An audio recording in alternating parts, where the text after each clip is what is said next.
A capacitor is similar to a battery in that both store electrical energy, but a capacitor is a much simpler device that can't produce new electrons. It only stores them. However, capacitors can do things a battery can't, as we will show here. For the purposes of this animation, we'll focus on different parts of the current propagating through the wires at different times. When we close the switch, electricity immediately runs throughout the circuit.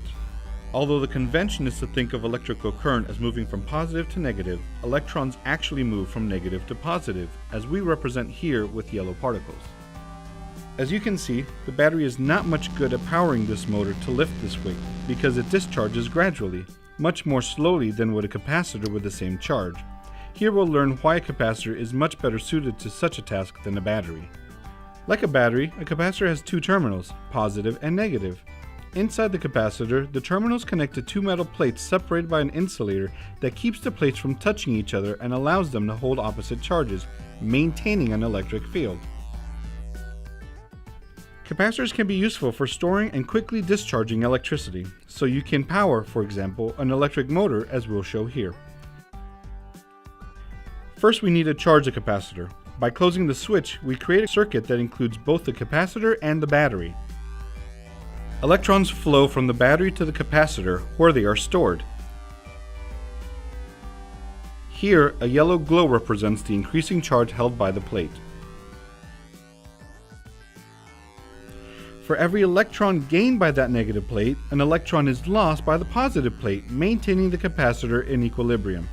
Here, the red glow represents the positive charge held by the plate that increases with each parting electron. The capacitor continues to charge until it attains the voltage of the battery charging it. Now that the capacitor is fully charged, let's put all that stored energy to use. By connecting it to a new circuit, we can power a small motor. This electrical current powers the pulley to lift the weight until the charge dissipates.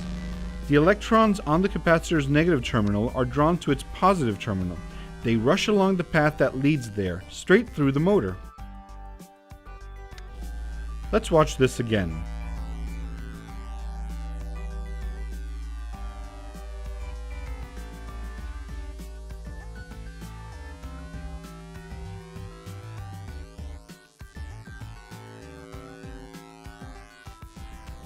Even though the battery and the capacitor attempted this task with the same amount of charge, only the capacitor successfully powers the motor lifting the weight, because it discharges much more quickly. This feature makes capacitors useful for powering things that need a quick surge of energy, such as flash bulbs and cameras, and starter motors and audio amplifiers in your car.